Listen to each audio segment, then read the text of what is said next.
This show is sponsored by the official Recall Committee California Patriot Coalition. Recall Governor Newsom 2020, number 1424018. Committee major funding from others include Rescue California, Recall Gavin Newsom, Prov 39 LLC, DGB Ranch. This is your five-star spot for a smorgasbord of information from RecallGavin2020.com. In a tasty, non-caloric, gluten-free bite, it's Friday night at the French Laundry with Executive Chef Oren Heatley and Maitre d' Mike Netter. All the leaves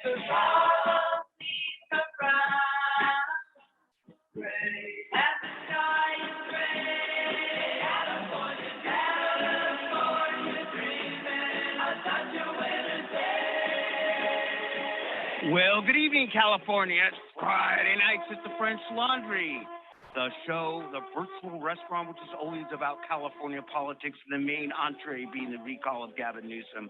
Good evening, California. We're here in LA, live from Culver City. I'm especially excited tonight, which for me means something, because voting has started. And we've collected over 2.7 million ballots already, and I'll get into that in just a little bit. Wow. For everybody out there wondering where Oren is, well, so are we. No, actually, Oren's not feeling so well tonight, so I brought in, of course, as I always do, some backup. We have back on the air with us our sous chef, Eric Early. Say hi, Eric. It's great to be back with you, Mike. It is being here, buddy. So it's great to be back with you. Yep, we want Oren to get well soon. We do. We need Oren. I'm going to especially emphasize that in a couple minutes. And for entertainment, because in addition to things are already cooking in California, so California itself is cooking things up that Oren doesn't need to even talk about tonight. I've got Kent Emmons, who's bringing in a little bit of entertainment sports, starting the Comedy Channel. Mikey, good to be with you. I don't know, it always is, isn't it? I have to throw that in because I never know what to say. It is great to be here. You guys are you're doing God's work here, Mikey. I'm telling you, getting rid of this governor. Oh, it's amazing what's going on right now. This week, in this show, let's start off, set the table a little bit for what we're going to talk about tonight. I'm going to have Eric focus on a couple legal issues here that have developed. What's that? You developed what? I'm going to have Eric focus on a couple legal issues here that have developed this week in history. And we want you folks to call in. This is a chance to talk to Eric. And I'm also going to have Kent talk a little bit, since he's from the entertainment industry, like, what's up with the entertainment industry? Because I'm not quite sure why the rich and powerful are always so liberal and are contributing to Gavin's campaign, but we'll get to that later in the show. But whatever you do, stop doing it. Because at 8 o'clock or 8:10 tonight, we have Daryl Issa calling in as our surprise guest. Well, it's not a surprise to us, but it is a surprise to most of you out there. And I'm very honored to have Daryl on calling in. He's a congressman from San Diego, a longtime Republican, and a big backer of the last recall. But you know what, gents? I'd like to start off tonight with a bit of an article, since Oren's not here, called the Top 100 Recall. It's a Capital Weekly 2021 special. Did you gentlemen see this? I was skimming it over right before we got on the show, Mike. Yep. Okay. What did you notice, Eric, about it? I noticed, I think number 25 is the name Oren Heatley. Well, it's number 50, but you were close. Okay. But I noticed Oren in there, and I was very impressed. And, was talking about how he will go down in history one way or another, depending how this recall goes. And he should go down in history, as should you, Mike, frankly. We've got you two guys, along with Dan, Robin, Susan, really were the nucleus that started a nuclear reaction around this state and around this country. And you guys really have become legendary. And regardless of what happens, and we want Newsom out, regardless of what happens, this is one of the greatest political earthquakes in the history of the United States of America and perhaps the world. Yeah, not only is it legendary here in California, a lot of people don't realize this. This is the absolute biggest signature drive of its kind in the United States ever. Right. And there's one other one that's bigger, and that was Brexit in Europe. Yep. But in the United States, Mikey and Oren, you guys are it. Yeah. And it's amazing. And by the way, before I go too far along, because everybody knows I'm absent-minded, but I forgot to tell you that earlier in the show. Remember that You can watch this live on Facebook, and I want to give a special shout out at the beginning of the show, Tim Holiday, because a lot of the things we do on the town hall, Yeah. a lot of the things we do behind the scenes, a lot of the graphics that you see is for the guy we call Special Ops Tim Holiday. And by the way, gentlemen, when you talk about the number of people that signed and the breadth of the signature drive, although Orrin and I tend to be the voices of this drive, the people that are behind the scenes, like Dan with tech, what Tim does, like Sonia Green with her groups that we have on our podcast portion tonight, is absolutely stunning and amazing. And in fact, last weekend, Eric was with us in Bakersfield, and I just thought that was an amazing event. I'll tell you, that was so great.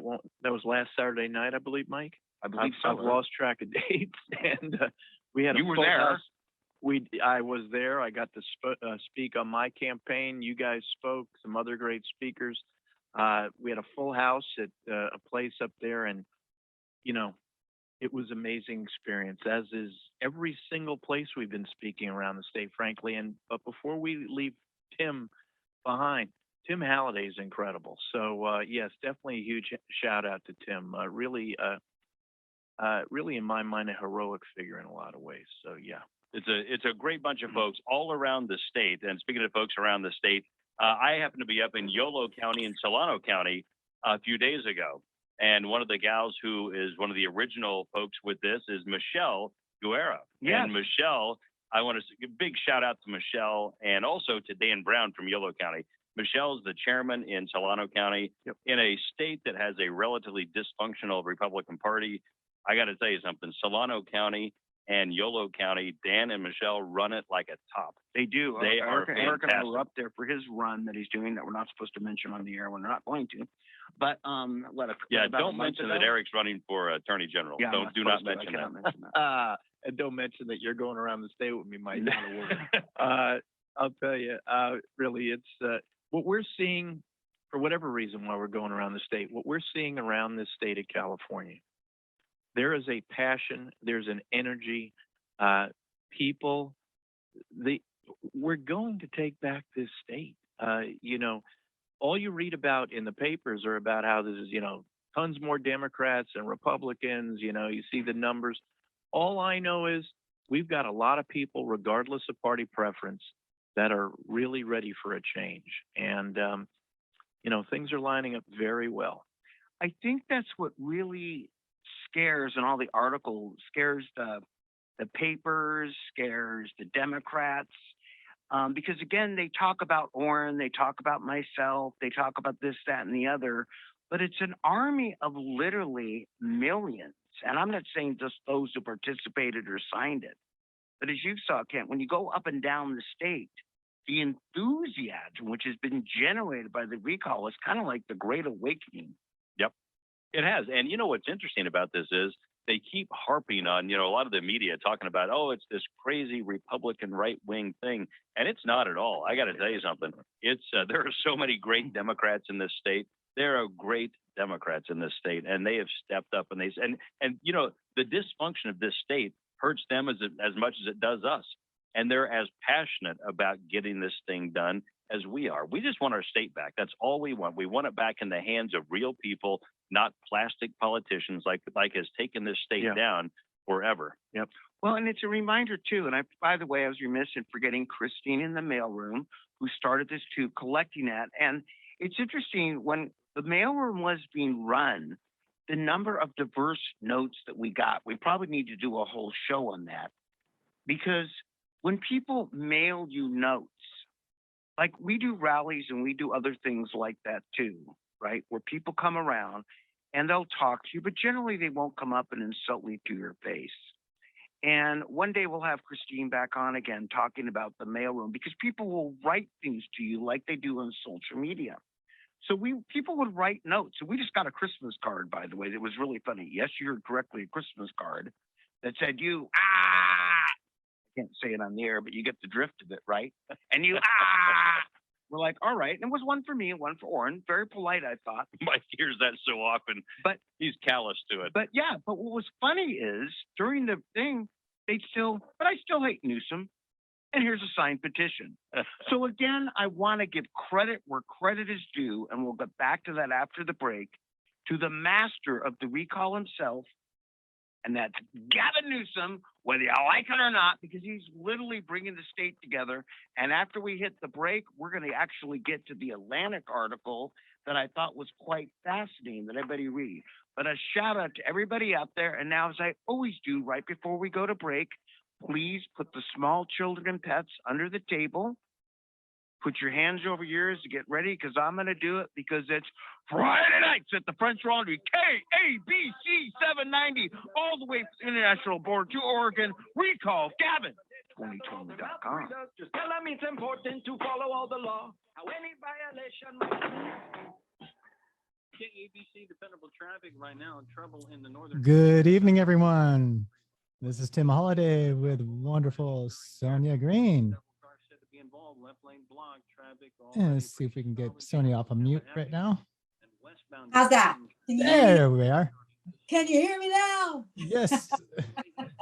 It's Friday night, French Laundry, party's jumping, let's recall Gavin. Wow, listen to her. Freeway, north of the 14 freeway interchange is stalled clearing. So how's everything going on your end tonight, Sonia? I'm really excited. I got a text message to go out about recalling Gavin today. Yes, reached about 1,000 people this morning. Wow. Yeah, so I'm really excited about that. And there's a video that's going to be dropping tomorrow as well. Ooh, very nice. Yeah, got to get this guy out. Oh, more than definitely. I got to get him out for the major players right here. Yeah. On the board here for Mr. Eric Early. How you doing there, Mr. Eric Early? Well, I don't think the guys at the studio can hear us tonight. They can't hear us, huh? All right, I'll wave to them. How's everything over there with you? Oh, everything's going all right so far. A little warm here, but you know, Yeah. if it's too hot in the kitchen, better get out. But you know what? It's not too hot. So now how's the spirit of everything going on your end with recalling Gavin? Well, right now I'm seeing some interesting posts. Right here on the homepage public forum group, Gavin's going to give out another set of stimulus checks. Oh, wow. He's going to try and bribe some more people, more reparations, huh? Yep. Wow. Dim's Oh. never cease to amaze me. We're back on. See you later, guys.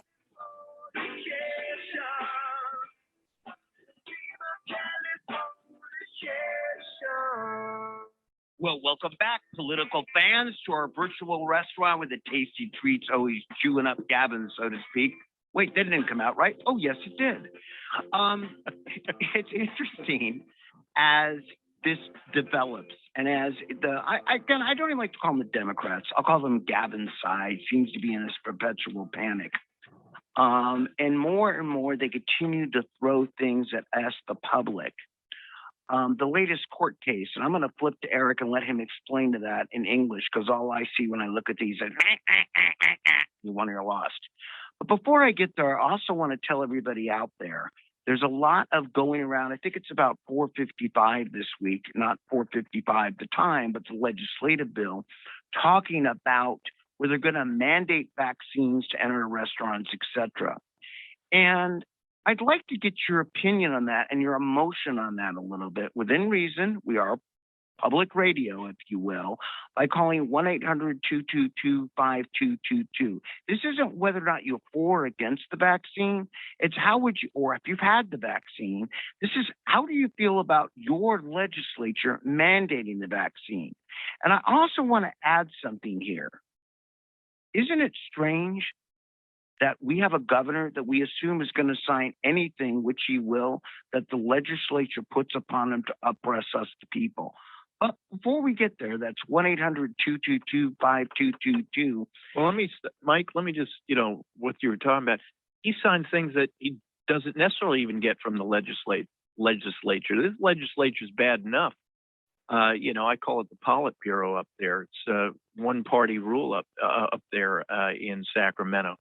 But he comes up with so many things on his own, and he's done it for the last year and a half, which is one of the reasons why he is now facing recall. And let me just say something. I firmly believe Because, we watch Newsom's behavior, we watch who he is, we watch his personality type, we know what he's done. We've pretty much got a good character study of this guy. He has got tyrannical instincts, there's no doubt about it. He's knee-jerk reactions when it comes to COVID, and he's got little, if any, judgment. And I firmly believe that but for this recall right now, that's coming up September 14th, he would have locked down the entire state again. And we would likely all be having to wear masks up and down this state, because that's the character study that we've seen of this guy.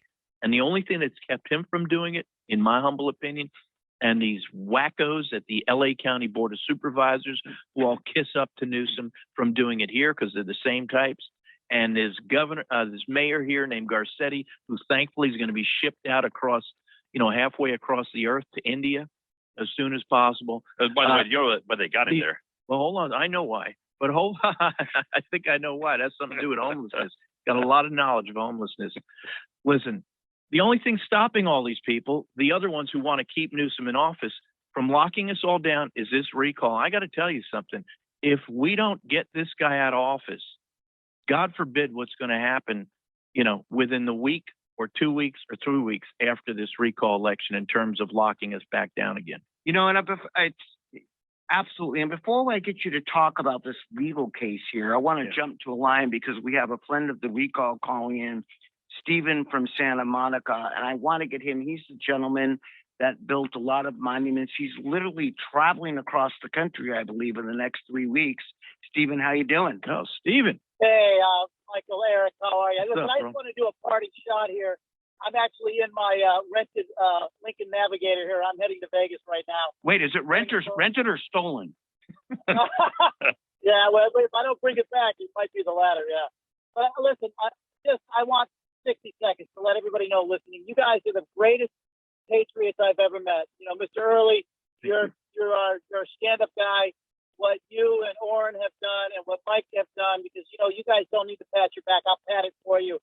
I've been telling noble documentaries for 15 years. We lost, 13 Marines yesterday. I'm heading to 9/11 to do a big event at Ground Zero. Mm-hmm. And I do a lot of patriotic stuff because I love this country. I have never, ever met 3 more patriotic men than you guys. And what you have done and what Larry Elder is hopefully about to do, or Kevin Faulconer or Kevin, Riley, whoever wins, it's just dramatic. And there has never been a story like this. There's never been patriots like you that have taken on the big machine and taken it on so well and so dramatically and so effectively and so efficiently and turned the entire state on your side. I really think this is going to be a massive win for you. And I just want to thank you for what you've done. And that's really all I wanted to say. You guys are my heroes, and I wish you the best of luck. Well, thank you, man. Godspeed you God on your bless you, journey. Steve. And Thank do you send so me much, some buddy. pictures. Drive safe tonight. There we go. The applause. The crowd went crazy. Thanks, Steve. Thanks, I look Stephen. forward next time we get together. Yep, travel safe. Which actually brings me kind of want to slide into what I want to talk about here. Tim, by the way, has us streaming nationwide right now. So if you're streaming, you're going to see all over the country. Remember, contribute to recallgavin2020.com, and you might be watching this somewhere going, why do I care? I'm going to tell you why I care. Not only because the politics of California will pollute your state, but also what was filed in federal court. Yeah. Eric, could you explain that a little bit to us and what happened over the last week and today? Yeah. So you have a far left, big time Newsom supporter who is a dean of the Berkeley School of Law. His name is Erwin Chemerinsky. Frankly, the guy's never done anything for me. When you look at him talking, it's almost like they let somebody out of the lunatic asylum. But he's With a name like that, he he's- sounds like an old bad movie. if you saw him on TV, you know what I'm talking about. But he's got a well-respected legal mind among certain people in the legal circles. And he was sort of musing about 2 or 3 weeks ago about why he believed this recall could be unconstitutional. Frankly, his musing and his thoughts were flat out, just ridiculous, but he makes them sound good. He basically focused on how there's 2 questions on the recall. I've heard. Question number one, we want everybody to vote yes on question number one. But as you know, on question number one, you could vote yes or no. And on question number two, if Newsom is gone from question number one, because we get more yeses than nos, then if you go to column two, Newsom's name is not on column two. You cannot vote for Newsom in column two. So he came up with this whole theory that is somehow unconstitutional. And whether or not it was some sort of conspiracy between him and a plaintiff's lawyer or whatever, but sure enough, a week or two later comes a lawsuit from a very notorious lawyer, not a stupid guy, but notorious, who had been disbarred for years and years, and somehow he came back to life in the last few months to be undisbarred. I'm still trying to figure out how that happened. He was convicted of like 19 felonies, wasn't he? It just not good. Yeah.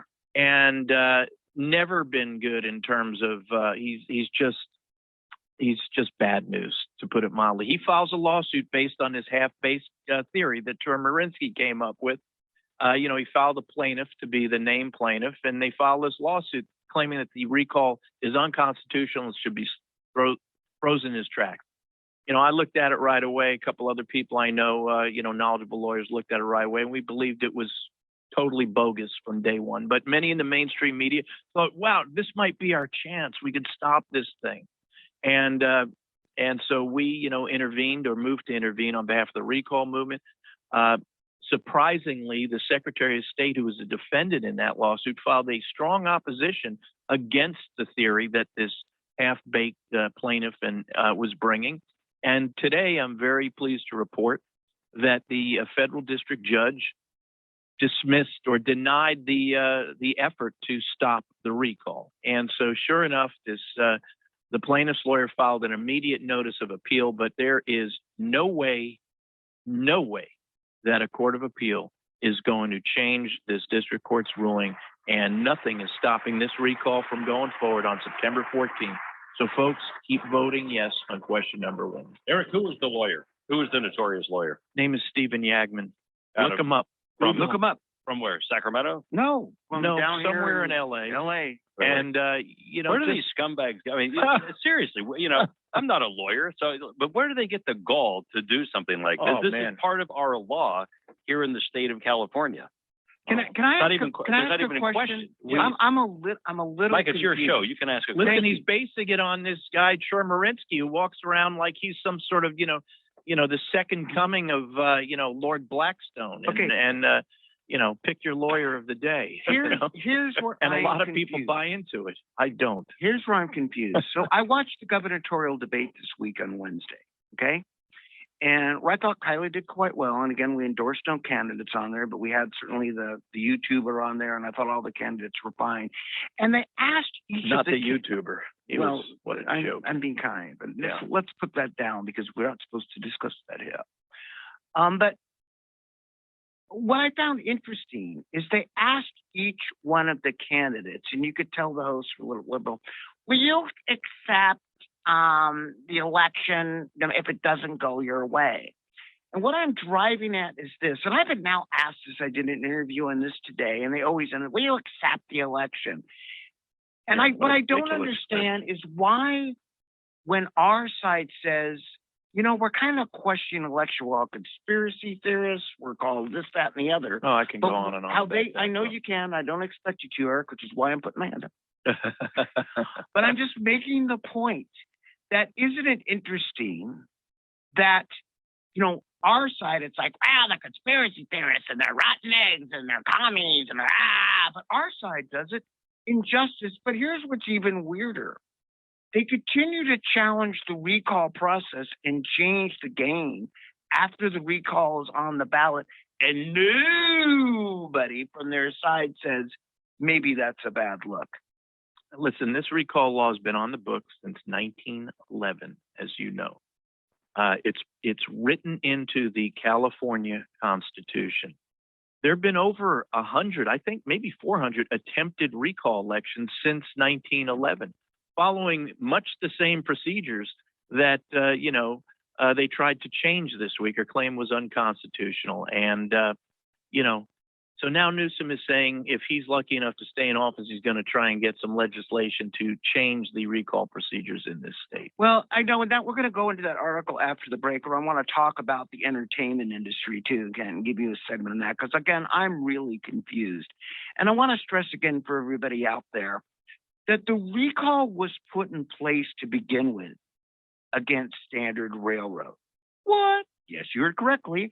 A liberal, Hiram Johnson, put it in place against Standard Railroad because Standard Railroad had become too powerful, kind of like Google, Amazon, and the entertainment business is today. So really, the more things change, the more they don't. And so it's important to understand that the liberals, if you will, and Gavin Newsom complaining about the recall process are complaining against their own lineage. There's a reason it's there. It is time, California, that the rich people who now are Democrats and now sitting on the left stop trying to control everything you do, from where you eat, how you eat, what medicine you take. Everybody out there, we're going to roll the break. We're going to talk about entertainment next. 1-800-222-5222. But right now, back off a little bit from your speakers because I'm going to do it. It's Friday nights at the French Laundry. KABC 790. Send us a few bucks. We're the voice of the people. Recall Gavin2020.com. Any violation might kill a grandma while you do what you want. AM 790. Wow, a fantastic segment there. The man who was once convicted of Nice. killing Very good segment. Robert Very Kennedy. good segment. Man, Sirhan. Yeah, so where did we leave off? Wow, they're considering releasing Sirhan Sirhan. From prison and prosecutors. Interesting. Yeah, I'm actually hearing that in the background in the commercial right now. Yeah, I'm hearing that on your end there. Interesting. Sirhan gunned him down in the kitchen of the Ambassador Hotel in Los Angeles. Wow. As we begin to learn more about the What? power attack against the ISIS-K terror group. Okay, so now they're on international news. But yeah, so I'm you know, looking at some of this fake news here. What do you think about this? This fake news on Gavin Newsom has 57% of the support of his voters. okay, so polls and surveys, I do not believe one bit because it all matters on where the poll was taken. And I think this was taken at a middle school with kids that were all 12 years old. oh, okay, sounds good. Only one middle school, that was his kid's school. But no, I mean, you know, if you get somebody, you know, Mhm. well, like for, there's not a whole lot I can say right now because we're I know. Yeah. But we understand. We get like, it. say if I was running for office and I'm a registered Democrat and I go down to Orange County, Right. I'm not going to get any good statistics or polls in that area due to my affiliation. Right. So, you know, that's how they work. They're actually honed to the area. So if I go Now, to do you a, think that they put this out there? Because you know how they kind of work together and manipulate things. Do you think they put this out there in the event that they're able to cheat? Nobody will question it. Do you think this is one of the reasons why they do it? yeah, maybe that, or maybe, you know, to help keep their troops up Oh, I and see. riled, saying, hey, we're still doing good. Keep going. Got it. Got it. No, I don't believe in one bit. Well, I was driving down the street, just so you know, I've got 4 recall Gavin signs on my Yeah. car. Got a funny story to tell you if we have a minute. Are they getting ready to come back? No, we got a minute. Okay, we got a minute. I was at a store, Big Lots, by the way, and Yeah. I came out with little kids, and I was like, you know what? I bet you I should take these things off. I said, you know, I'm gonna leave them on so everybody has a chance to see them. I came out, they were gone. So I opened up No. my trunk, put 4 more on, passed out brochures around all the cars surrounding my car, and put them in the grocery carts. Nice. But I can tell you, today I got more honks, more thumbs up than I ever have. That was really amazing today. I was really glad. Awesome. Yeah. That's Recall always that. good to hear. Definitely. Definitely. Develop the skills to become a smarter trader at Online Trading Academy. How we doing? We're doing good. We're still on commercial. Let's see Okay. here. What? You have to give me a else is- countdown because I could go on forever. Aha. Watch out. So yeah, so we got 51,000 messages that went out to people. Well, actually, one message to 51,000 people today. Have another video dropping to encourage people to recall Gavin. So hopefully that message is reaching out far and wide. Everyone's doing their part. I know Stella Song, she's amazing. Lori, Yeah. they're amazing. They work so hard. Nettie Chow, everybody Yeah. out there doing a killer job. I just can't. Awesome. It. Yeah. Yeah, as the guys were talking about, federal judge dismisses lawsuit seeking to halt California recall election. Yep, this is good stuff. And now Kumo's last day, his last day was Friday, right? Oh, I've not been paying too much attention to that. I'm just, all about the California. Yeah, Oh, I think we're coming back on. gotcha. Yep. It's Friday night at the French Laundry. On the menu tonight, a better California with executive chef Orrin Heatley and maitre d' Mike Netter. No, screw your freedom. And that's an interesting quote from Arnold. Speaking of that, someone who's not getting their freedom screwed, that Brent from Los Angeles is on the phone about, is Sirhan and Sirhan. Brent, how you doing? Blessings to Mike, Orrin, Susan, Robin, and awesome Eric. Thank you, Brent. What's happening? Well, I just wanted to see, did you hear that the new Los Angeles Truthful Times called Larry Elder California's beautiful, brilliant black face of American freedom, liberty, and love, and that he would never, ever even dream of releasing Sirhan Sirhan from incarceration for the murder of Robert F. Kennedy, no matter what grotesque Gavin, Gascon, and Gargoyle-Setti say. Who said that, Brent? What paper said that? The new Los Angeles Truthful Times. Is there such a publication out there? Not yet. Oh, okay, so you just created it. Because I don't consider the Los Angeles Times very truthful, that's for sure. No, and that's why I put the modifier in. They seem to have this notion of the black face of white supremacy, which in effect is what the Democrat Party is all about. The racism and the bigotry of that paper is just unbelievable. Well, let me say something about the Sirhan situation. Okay, I think it's bizarre, frankly, to those of us who know a bit about history to see that Sirhan is now gotten past parole, and I think it's just up to whoever the governor is going to be to issue the final walking papers in a couple weeks. But where this starts, the craziness is it starts with this terrible district attorney we have here in LA County named George Gascon. Yeah. George Gascon does not protect victims, which is one of the things that a district attorney must do. He does not, for the most part, he stands up for criminals. He doesn't protect the law abiding either. And what he did here is something that he's doing across the board. Is when a criminal comes up for parole, normally the district attorney of every county will send some of his deputy DAs to go and fight against being parole issued. And here, Gascon did what he's doing across the board. He doesn't send any deputies. So when somebody's up for parole, the people who would be fighting to keep the person incarcerated, fighting to support the victims to keep the criminal incarcerated, they don't show up anymore. And the only if there is I don't know what you would call it. I mean, I read that Robert Kennedy's kids, Robert Kennedy Jr. And some others actually want Sirhan released, which frankly I think is completely bizarre. But so many victims out there in LA County right now who don't want the killers of their families released are not getting any support in terms of people showing up at parole hearings for them, other than people, great ex-DAs, lawyers, volunteering and showing up and doing it for them now and filling the breach of this despicable district attorney Gascon we're dealing with. Well, Brent, thanks for calling. I want to use this as the bridge to drift to our next subject because we have a lot to cover tonight. Thank you, my friend.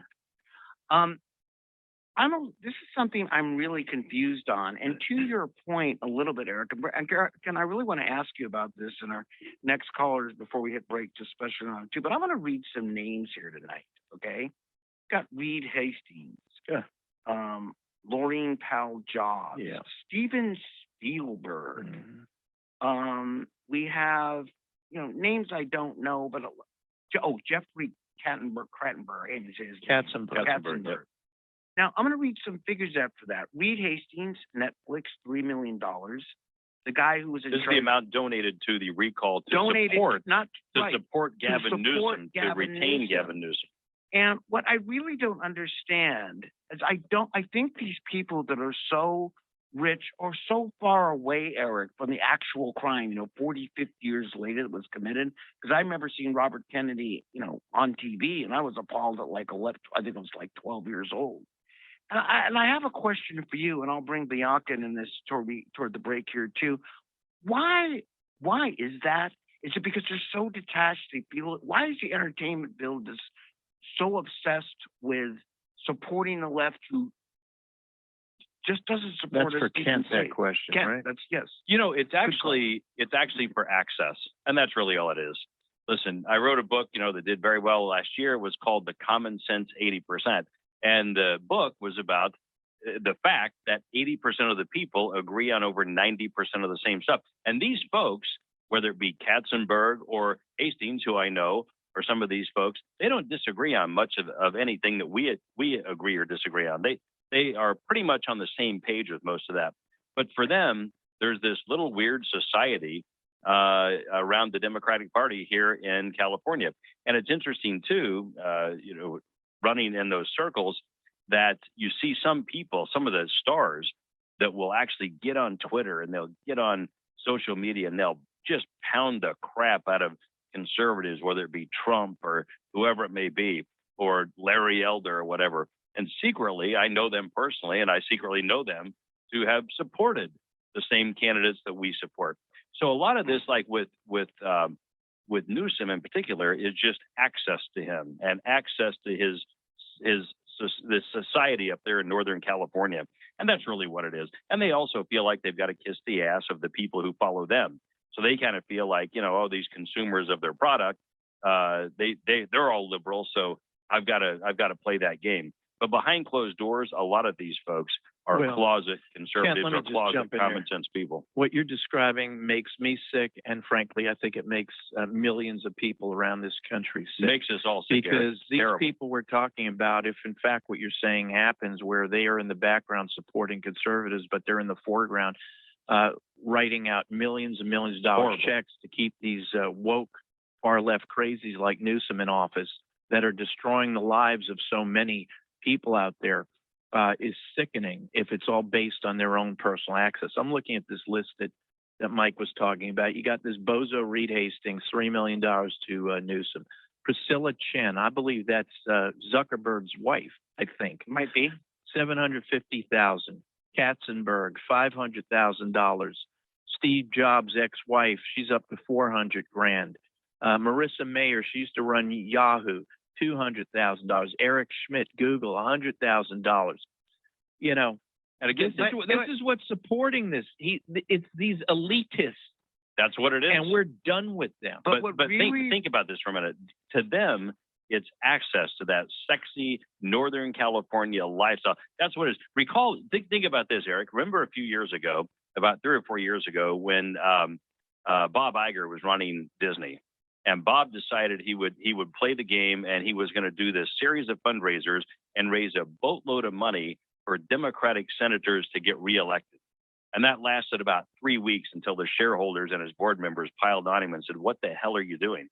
There's nothing philosophically with a CEO that is philosophical with the liberal lifestyle or the liberal agenda. There's nothing there. Well, they have cover though in any event because they go back to their gated communities. Crime doesn't affect them. That's right. They're living in another land and they're protected from all this stuff. And they go to their fancy garden parties and they're not following all the stuff that this Newsom has dropped on all of us. And their kids all got educations, in-person educations, throughout this entire pandemic lockdown. Yep. And you know what? We're getting tired of them, and the people of California are tired of them. And again, Okay, and and it's not good. here's what Yep. bugs me, what really bugs me, and I want to bring Bianca in this conversation because she's kind of Hollywood, she's calling here too, but here's really what bugs me. I kind of get the Hollywood access. And I get that, you know, the access to the rich and the famous, and it must be cool. And if I were rich, well, I wouldn't know because I never have been. But what really bothers me is the fact that they push these unions of people that work for them, the masses, into doing things which are bad. And I kind of want to bring Bianca into this conversation because Bianca, you got online too, because you're kind of a stage and screen experience with that too. And there's kind of a pressure within the ranks. Don't you think it kind of starts from the top? Yeah, certainly.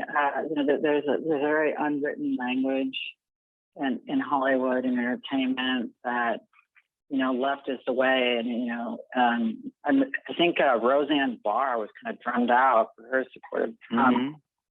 We've seen that with other people who have just kind of, you know, wanted to say something but have been relegated to the sidelines. Yeah, it's terrible. It's really terrible the way that their opinions have been forced down. Yeah, and it's sad. I mean, somebody told me on the teachers union today, right? And there's the actors union, all these rich people. I don't know if they really comprehend how much damage they do to psyche, period. Right, Bianca? I mean, just damaging to and it's not the stars like you, Bianca, ones that are on camera. It's the production workers, the carpenters, the electricians. Yeah. I mean, for every 5 people that you see on television or in a production, there's probably 50 people behind them. And I think that really gets lost. And I'll tell you, Mike, behind the scenes, these union people have to kind of suck up to the union executives. But a lot of these union members, and That's Bianca very knows true. this, a lot of these union members are sick of it. They're sick of it. They're Yeah, quietly that's true. voting. I would Matter of fact, definitely back most that of the up. union members that I know are very much behind this recall. They're sick of this governor. These people drive past Eric. When we drive home, when you drive home up your way, I go home. We pass the homeless. We pass the trash in the street. All over. We hit the bumps. We see the crime. They don't Underneath see every it. bridge. Yeah. However, Bianca, folks like you, folks that are on screen, behind the scenes, we see it, and they're sick of it too. And most of them are registered Democrats, but they don't care. They've had it with this guy. I just saw a commercial paid for by Reed Hastings Well, on the TV yeah, in front of me while we're don't listening. even get to me started because I'll break. Bianca, we're gonna roll the breaker. Anything you want to add? I'm gonna bring Magdalene on next from San Francisco before we roll here about this subject. We got about 30 seconds left. Here's something to think about. You know, why is he running a counter campaign? Look, I'm a politician now. I can't believe I just said that. It's on the books, so I guess I'll have to, ride with it. And, I think Eric, you're running again too. So, the whole thing that we're trying to do, we're getting into these, we're saying, give us this job and we'll show you what we can do. He's already got that job. He can show the state of California why he deserves to keep that job now instead of playing recall crybaby and saying Republican recall and all this other nonsense. Well, He can Bianca, show- Dad, I'm gonna stop because we're rolling a break, but I want to stop you on that point because that's probably one of the best ones that I say all the time. God bless you and thank you for calling in. I mean, really, Thanks, Bianca. he's running Or against Magdalena, himself, thank you. not against the forces. Bianca, thank you so much. I'm going to roll the break here. That powerful point you just made is what I'm saying all the time. Okay, what I'm saying all the time, it's Newsom running against himself. What I also say all the time is this. So stand back for a second as we roll. Friday nights at the French Laundry, KABC 790, recall, Gavin2020.com, streaming nationwide tonight. Stay tuned for another segment. Grandma, why you do what you want, even pardon in love. Streaming nationwide every Friday night. Nice. So back to California. Right. Something California. So let's see here. What else is going on? Well, so much is out there. I Oh, mean, so Vice President Harris cancels plans to campaign for Yes. California Now, Gavin Newsom. what are your thoughts about that? What do you think she's canceling that for? What's going on? What's Um, really behind the scenes? You know, there's always something. So what is it?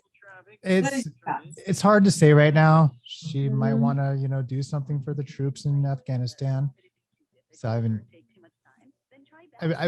really don't know what's going on. Yeah, very interesting though, right? Yeah. I mean, they had a big push for it, and all of a sudden, wasn't her plane grounded not too long ago? They said, and Right? I saw yeah. that too. Yeah, and then now all of a sudden she was backing Gavin to, oh, she can't, she's going back to DC. Yeah, we'll see. Yeah. Yep. Most important thing is voting yes. It's just a few days away, it feels like now, right? Right. So- Yeah. So Heidi, I'm not sure if he's coming here to California or not. I'll have to look a little bit further into that. Who's that? If our acting president is coming to California. I don't think so. I think he's gonna go to Delaware. He's sleepy. Oh yeah. Okay. Yeah, he was tired. So And now, let's see what kind of chat's going on the Facebook land. what do you got? Trojans Live is back. Jordan Moore, Sean Cody, and Max Brown break down, analyze, and cover all things UFC. I like that, David. Yeah, she definitely is. They're all under the gun. Yeah. Saki pulled up. Nope. We're back on. All right, sounds good. Laundry with head chef Owen Healy and maitre d' Mike Netter. Welcome back, everybody, to our virtual restaurant. Listen, remember, we want you to call 1-800-222-5222 and tell us how you feel about these vaccine mandates coming up. Remember, we have Daryl Issa coming on after the top of the hour, and he's going to talk about many things, maybe a little bit outside the normal scope of our show, if you will. But I think it's important to note what's going on. And Bianca just texted me, I didn't mean to cut it short, saying, yes, Democrats, Republicans, independents, and Kent, you said this before, I think during the break about, or you said it, 80% of the seat. It doesn't really matter. I say this all the time. We're all Californians. Look, if you want to take a vaccine, take a vaccine. If you don't want to take a vaccine, don't take a vaccine. If you want to go to a grocery store, go to a grocery store. But whatever you do, make sure to vote. The point is our individual rights are slowly getting chipped away. Magdalene, you've been talking to me, welcome back to the restaurant here, a lot about a lot of what's going on in San Francisco, which seems like it's already put in some kind of these draconian laws or... 1 week of this, it's been heck and a half. How do you really feel? Well, let me tell you something. I saw an article on Fisherman's Wharf. They are suffering. They lost 60% of their business this week. I talked to one of the chief merchants there. It is horrible what she did. I can't go inside and have a cup of coffee. What'd she do? What'd she do for those of us who are not in San Francisco, Magdalena? Okay. What's been done? What did she do? Yeah. She banned, you have to show proof of vaccination if you want to go to an indoor restaurant, if you want to go into a bar, and you want to go into a gym. And some people are taking it even a step forward if you want to have a haircut. You're talking about the mayor up there, right? When you say she. Yeah, in Right. San Francisco. Right. Now, technically, you know this is against medical HIPAA law. You're not supposed to show proof of vaccination to anybody except your doctor or for medical reasons, not to get a burger and a beer. This is ridiculous. You know, let me make an interesting point here, Magdalena, because you just made a light go on in my head. That which really doesn't take that much but I'm dimly lit to begin with, as they say. But I love you, Mike and Oren. I love you all. okay, but I want you to think about this. So if I remember correctly, and gentlemen and everybody, correct me if I'm wrong, Newsom started as mayor of San Francisco doing these fabulous social experiments, which he spread across the state. That's not working out too well for us. Is that a fair enough statement, Councilor? Oh, he was horrible as mayor, Okay, yes. here's my point. So now and remember, 45% to 50% of Californians aren't vaccinated. Put the argument down why they're just not. Now in San Francisco, this social experiment of making sure people are vaccinated, they want to now spread this, in case you haven't heard about 455, to the rest of the I sure state. enough did. Yep. I'm telling you, again, it's something I said earlier in the show. If we don't get rid of Newsom on September 14th, if that guy's still in office, we know his personality. We know what he does. We know what all his supporters in the LA County Board of Supervisors, the health commissioner down here is not even a doctor, the person I call sometimes the undead, or the crypt keeper, Barbara Farrar. And look at her picture, Google her. You'll know why I call it. Right. You know, we know what this mayor down here does. They will lock us all down again. They're only standing back and waiting because they know if they do it before this election, it'll further, you know, drive the nail into Newsom's coffin. And they're not doing it. And I'm telling you something, very concerned that if he's in office after the 14th, what these crazies will do. Well, that's why whatever happens, we have to continue the movement. And I wanted Magdalena, I asked her to call in tonight to talk about this a little bit because she's a regular caller to our show. But I think it's important to understand a couple things. One, people have the right to stand up and say no within reason to what their government tells them to do. And by the way, LA Times and Gavin Newsom, because we've heard through the Atlantic, you may be listening to our show, that's just basic America, all right? Don't go over the top. You don't have the right to break into someone's house, and we have the right to hold you in jail. You have the right to do basic things with your own body. And what I don't understand is the logic. Gavin, Magdalena, thank you. Anything you want to add about Magdalena Radio? Because I'm going to rant for the next couple of minutes. Magdalena Recall Radio, Twitter. Thank you, Magdalena. Magdalena, I'm going to rant for 1 second. Thank you for calling in. Because this thing really ticks me off as we head towards the break, and I want to do something a little bit different here. I really don't understand anymore what the leftists stand for in California. I mean, besides, Kent, to your point about power, I get the power and I get the money. I'm not sure, as Bianca was trying to say before we rolled the break, why Democrats you would vote to keep Newsom in. Because here's what I don't understand. Right, my body, my choice. What happened to that with vaccines? How can you even think of making me inject something in my body that I don't want to? How do you make me show ID to buy a loaf of bread, but then are against me showing an ID to vote? It makes no sense. And by the way, without forgetting what happened in Afghanistan this week, and we're going to do something about in the next segment about that, because I don't want them to be lost. How can you sit there, Joe Biden and Kamala Harris, who unfortunately we gave the nation Kamala Harris, how do you possibly sit there with even a straight face on television and don't care about the rights of the individuals, many who are American, who have been left over there? You just yank our troops, and the Democratic Party is going, it's okay. No, it's not. And in case you haven't figured it out, America, if you're listening to this show, this has started in California because we Californians have allowed the state to become overrun this way.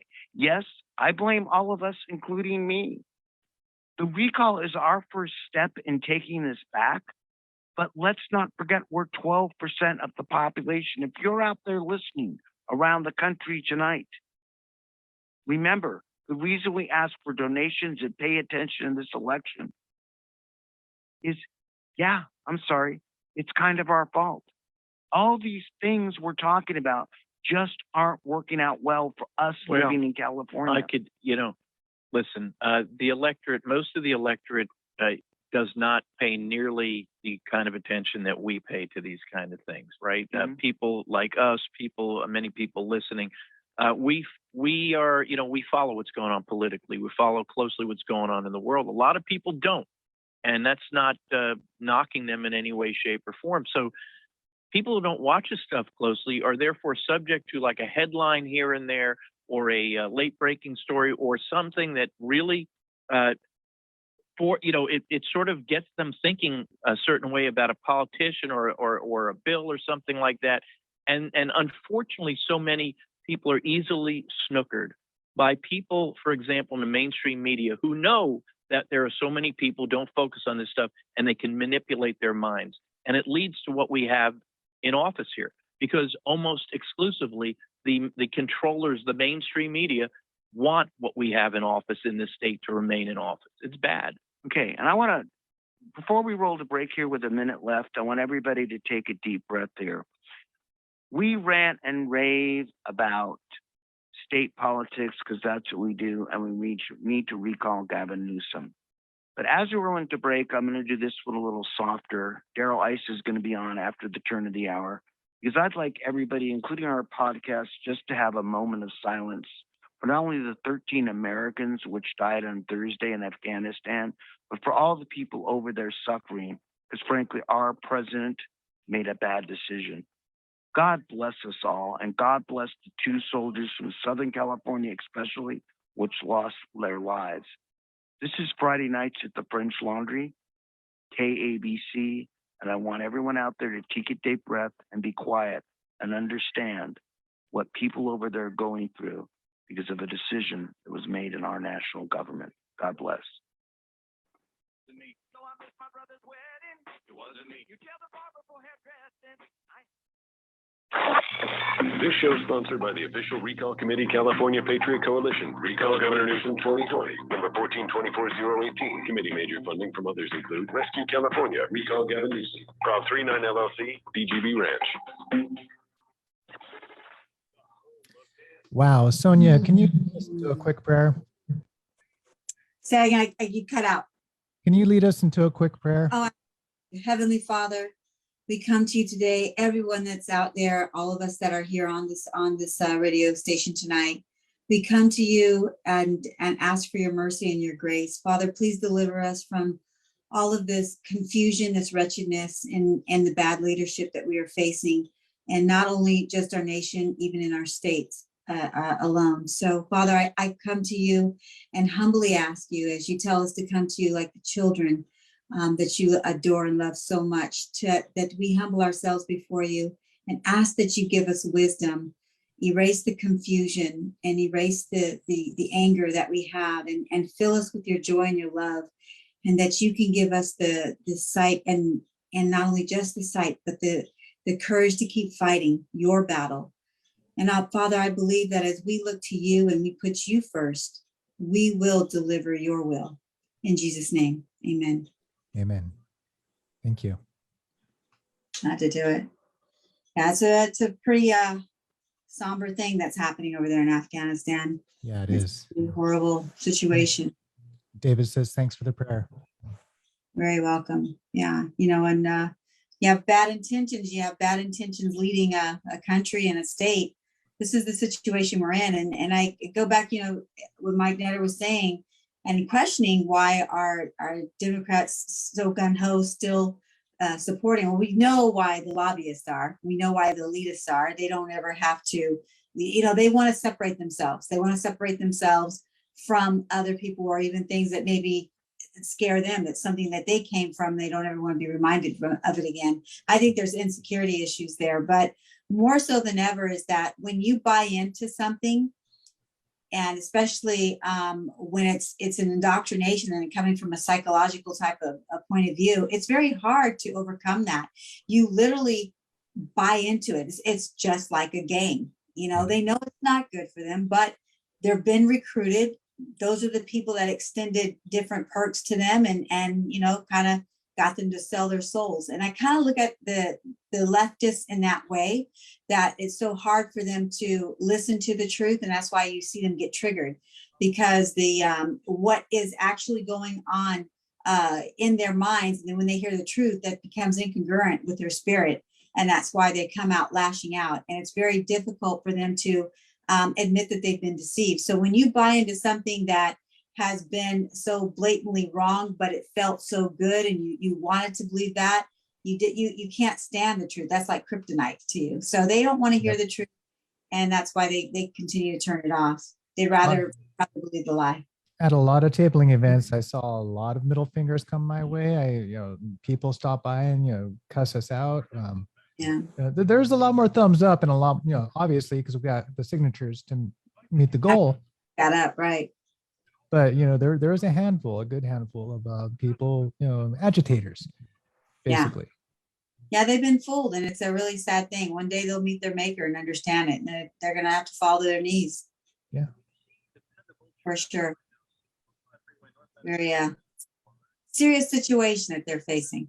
Yeah. It's good to be in a situation. It's good to be on the right side of things. So it's good to be on the side of history, and it's good to be fighting the good fight. We can never give that up. I often think sometimes, I'm like, wow, this is really tough. I'm getting tired. But then I have to remember all what Jesus went through.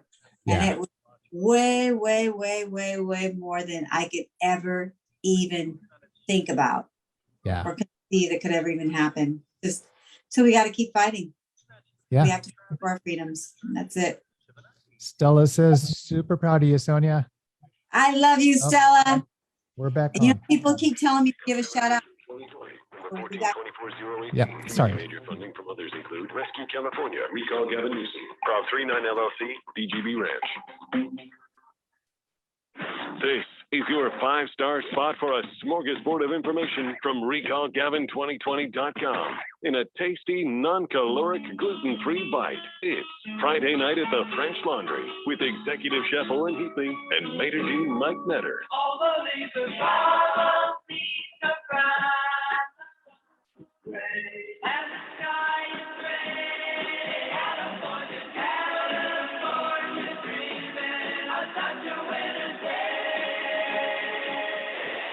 Well, welcome back, everybody, to our second hour of Friday Nights at the French Laundry, where we're seating all we can to unseat Gavin Newsom.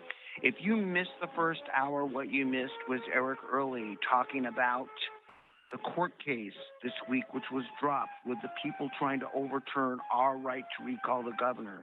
You missed Kent Edmonds talking about the moguls in the entertainment business and how they want access to power. Well, you missed me, which means you missed a lot. But I think also I want to tell everybody out there that remember, we also missed our moment of silence for Afghanistan and those that perished over there. This is literally the fight for California is indeed a fight for the country. And if you don't know that, I don't know what to tell you. I'm impassioned about that because I've traveled around the country and I've also traveled around California so much and seen how good the people are. Now, for everybody out there, there's events before I get to, we're going to have Daryl Issa call in a few minutes and he goes to the head of the class because he's a congressman. For everybody out there, if you want to know about events this weekend, there's overpass rallies up and down California. There's about 5 major events in California. The best way is either go to our Facebook groups on recallgavin2020.com, or if you're on Twitter, God help you. But if you're on Twitter, go to @NetterMike. And even those mug shots I put up, as I call it, of the big wigs that contributed to Gavin are up there. Listen, you have to stay on it the next 3 to 4 weeks. Vote, vote, vote. Get engaged in social media. Get engaged in these rallies. Get engaged and stay engaged. And after Daryl Issa in the last portion of our show, I'm going to give you my statistical breakdown of what I think the score is. Kent, I'm going to roll to you first for this segment before Daryl goes on. Say something intelligent. You know what? Too late. It was great getting Daryl to call in. So in a little visit with him before, something interesting about this state. You guys said it before in 2000, was it 2000 or 1911 or 1909, whatever it was, they started having the ability to recall. Every governor, by the way, has had recall petitions lodged against him, but there have only been 2 successful ones. The one that you and Oren have done, which is legendary, and the one in 2003 that Daryl Issa actually was behind and was able to get Gray Davis out of office. So the fact that every single governor since then has had one lodged against him and only 2 have been successful speaks mountains about you and Oren and about our next guest coming up here in just a little bit, Daryl Issa. Daryl, of course, is the congressman from the 50th district here in California, serves the area of northern San Diego County.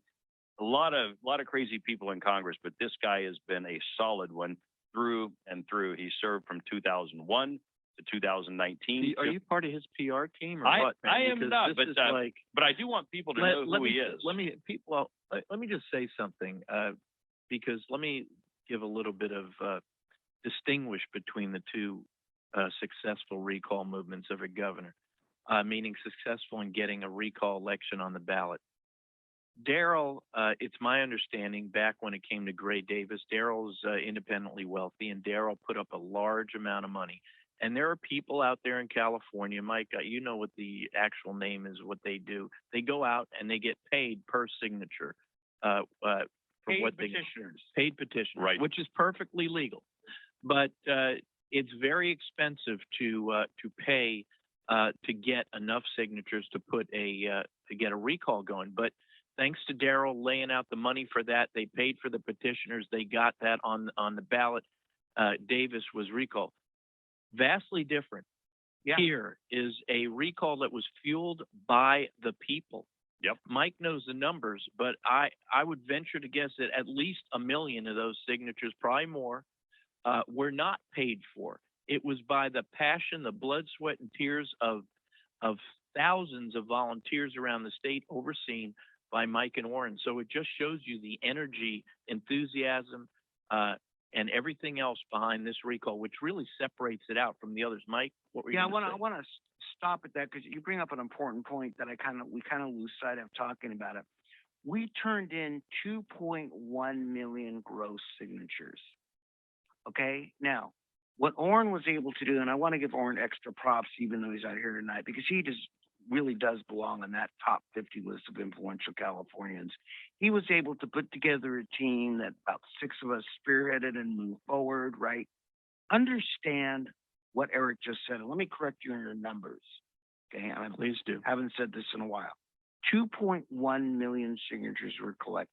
Now, back when Mr. Isaac attributed to that, it was the 996,000, I believe. I think it was 725, actually. Well, let's go with my Yeah. 996. Okay, I'm go the key for it, host. bro. Don't correct me. You Okay. you are But- the numbers, Okay, man. I but will either give you way, numbers. all right, it was about $5 a signature, and you can throw back and forth whatever you want. We were told by political pundits it'd be less $5, it'd be about $7 more. So understand, everybody out there, what we did should have cost $14, $15 million. Now, If of you the- were paying for every signature. just on average, if we're Mhm. paying for every signature, the cost of the infrastructure, the marketing, the distribution, put all that aside, just take an average. Don't make me go mathematical accounting on you. It's not pretty on the air. Now Even off understand, the of air. the 2.1 million collected, 1.7 million were collected by the volunteers at a cost of 53 cents apiece. And God bless all that participated, 450,000 were collected at a cost of about 3.5 million. The people of California did it. But I'm going to stop my rambling for 1 second, and here's what I'm going to do. I am very proud to introduce the last man to buy me a free Coke at a San Diego Republican convention, Daryl Issa. Daryl, how are you doing?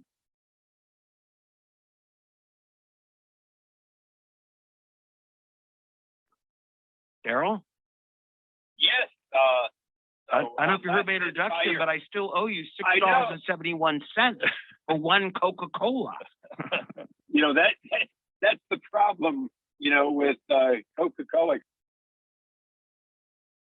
Why is he on hold? There you go. Yeah. There we go. But look, you don't owe me anything except to continue being a patriot. That's reward itself. Well, thank you so much for coming on here. Listen, we'd like to get a little bit in our time we have with you to tell us a little bit about what you've been up to this week, and also tell about a little bit what happened in the past. Jesus Christ. I'm back. I know. It's like, Daryl, really, it's okay. Most people know who you are, and this is public radio. You're not in witness protection. I probably belong in witness protection at this point, but don't worry. So what I started to say, I don't know if you heard me or not, is a little bit about what you've been up to this week with the situation that you're involved in overseas, which affects all of us. And maybe you also could tell us a little bit about what happened last time there was a recall. So the floor is yours, so to speak. The simplest way to put it is last time there was a recall, I was a place marker as we got it qualified. and over 130 candidates jumped in. One candidate, for better or worse, sparked the real belief by the people of California that that a recall made sense, and that happened to be Arnold Schwarzenegger. But it drove the numbers up to 54% voted yes on the recall. And I give a lot of credit to Tom McClintock and others who were out there. But the secret to a recall really is the endorsement and excitement by the people of California. And we have that right now. We have a lot of very qualified candidates. John Cox, obviously, Kevin Faulconer, but it's Larry Elder, that in fact is creating what I think is going to be the numbers, just like in 2003, that drive us over the top. I believe that unless the Democrats pull one of their tricky rabbits out of a hat, that we are going to recall this governor, and we will owe it to the excitement created by Larry entering this race, by the kind of excitement he brought in addition to the other qualified candidates. And that's the secret to a recall, is a governor who clearly people have lost confidence in, and then the kind of excitement that comes from candidates that people can believe in, that believe they make a difference. And that's where we are. And I tell people the correlation is very similar. I'm not saying that Larry Elder is the exact equivalent of Arnold Schwarzenegger. He's less famous and more conservative, but he's having the same effect. And it's I find it amazing, the similarity. What do you see? And again, this is kind of my first swing at politics, which is good we got it on the ballot. But it's interesting that as I go up and down the state, and I do, what do you see in Washington about this? Is anybody in Washington really paying attention to the California recall? No, I will tell you a little piece of history, sort of inside history. I was summoned to the White House back during the recall in 2003, and the actual administration, the highest levels, told me that my career was over if I didn't abandon the recall, because it was going to adversely affect then President Bush's ability to win what they thought would be to win California. Now, President George W. Bush did not come close to winning California either time, and we did the recall, and actually the winning of the state of California wasn't in play, but the winning of Ohio had more to do with Arnold Schwarzenegger going there and campaigning for George W. Bush, and he narrowly won. Mm-hmm. So, you can't count on Washington to understand California, and bless their hearts. I mean them no harm, but unless you come back and you sit in San Diego or on the streets of San Francisco looking at the tents everywhere and the homelessness, unless you actually come here, you have a different perception of reality. Reality in California requires that you're here. And that's where the candidates that we have, especially the three leading candidates, John Cox, Kevin Faulconer, and Larry Elder, but they're Californians. They live here. They've seen it, and they've spoken about what's wrong in California. They don't understand that in Washington. In Washington, even the last administration still didn't do enough to change the rules relative to inducing the homeless to get off the streets.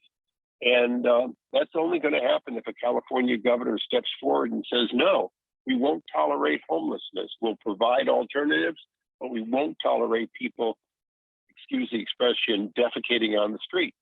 And I clean that up. Appreciate that. We're live on the air.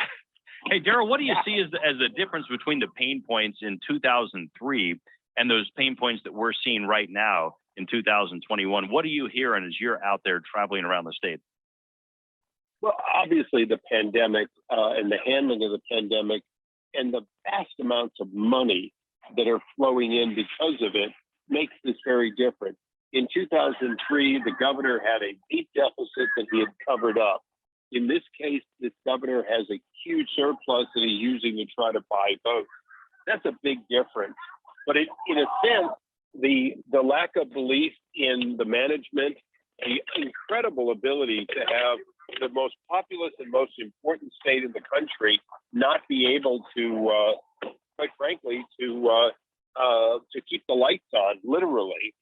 That similarity is there. The cause of it is different. A misunderstanding of how you allocate cost savings, competitive generation in California led to a disaster.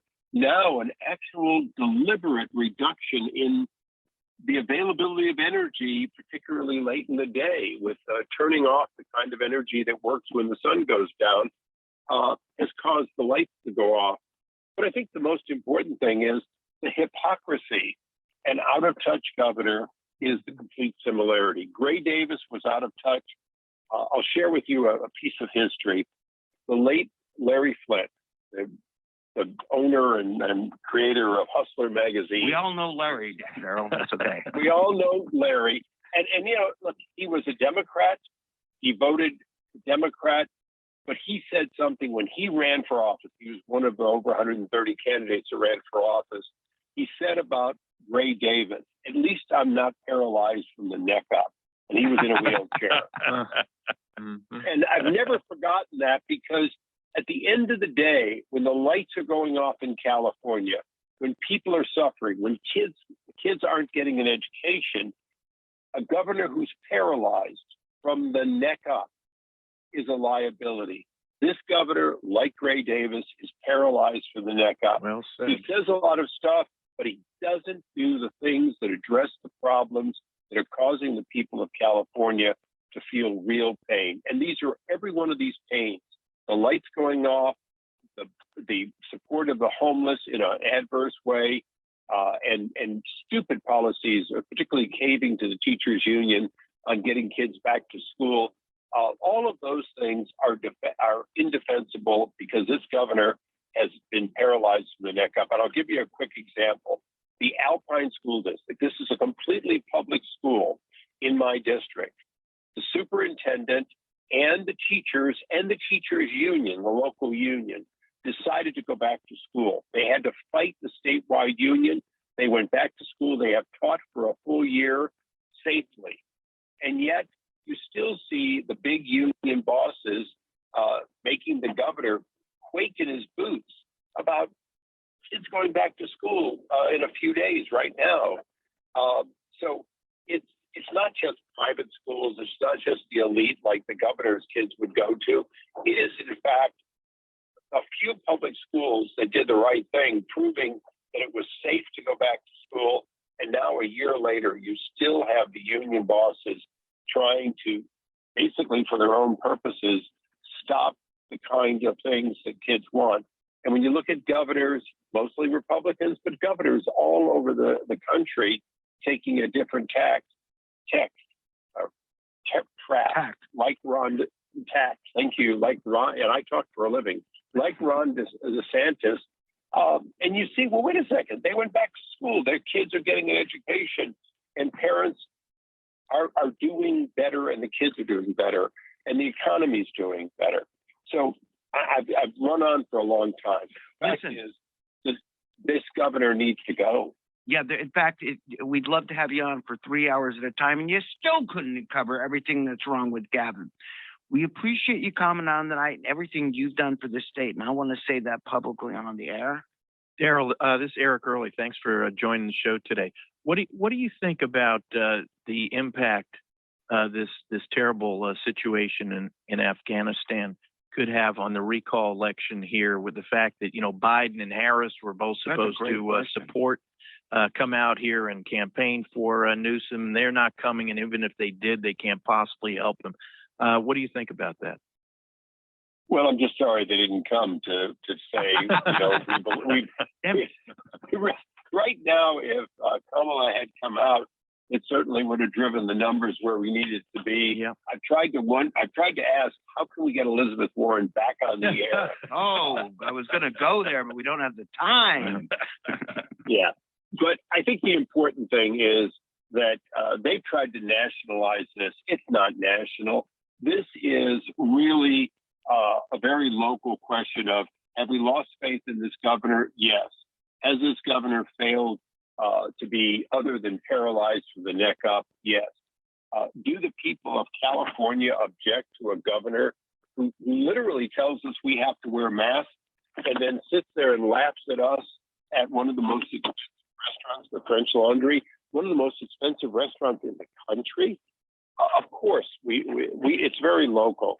And so if the out of touch president and I guess she had to cancel a trip to Vietnam too, but the out of touch vice president to come out and talk about their out of touch governor, we'd welcome it.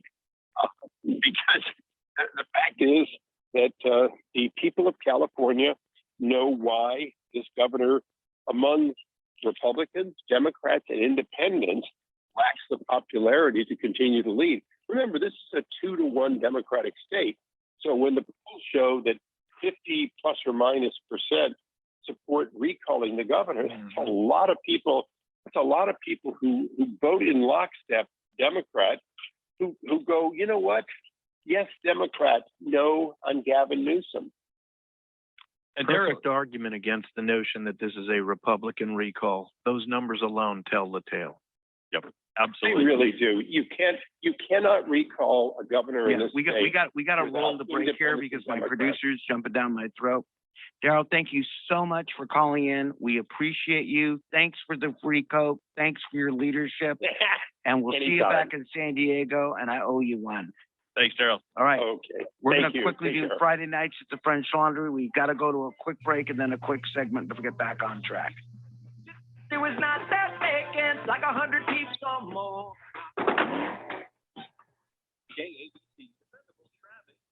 Wow, that was pretty nice having Daryl on as a guest. That was really good. That's great. It's great information too.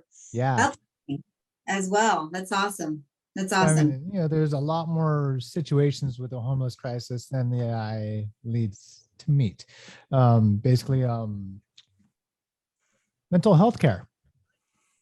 Right. Exactly. Yeah. Where did this all go awry?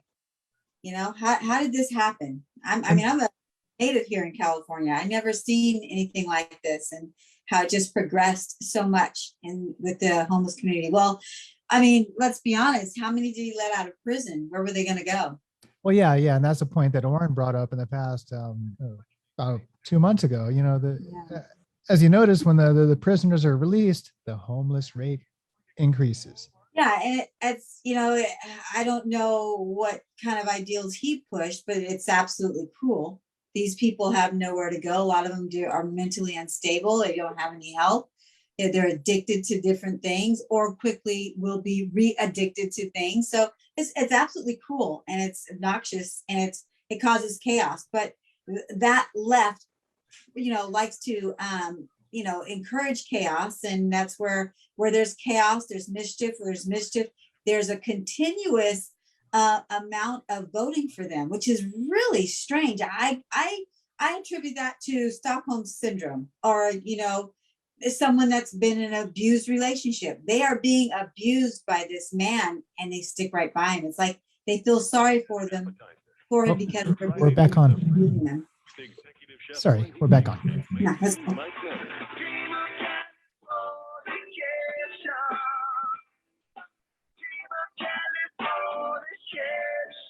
Well, welcome back, everybody. We did go over with Daryl Issa, so this segment's merely going to be a snack.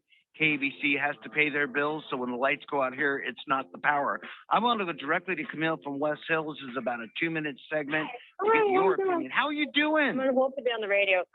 I'm multitasking. Well, so are we, actually. Are you there? Yes, hi. Hi. Welcome to our show. Well, I'm so excited to be on to just say I am so against the vaccine mandates. It's ridiculous. Tyranny. And it's going to cause me to leave the state if they start that even worse than it already is. I'm an actress. I have multiple employers. I've been dealing with all this religious exemption stuff that I'm trying to deal with. And they give me the runaround and they say, we haven't processed it. And it's just a nightmare when you have multiple employers and you're trying to survive and not get the shot. Doesn't AB5 affect you too? Or is is that also crimping your style in addition to the vaccine? Yes. Everything is more difficult here. I have a master's degree. I've been in Oscar-winning film. I have credit. And I'm thinking of moving back to Tucson or to Florida or to any red state because the tyranny here is unacceptable.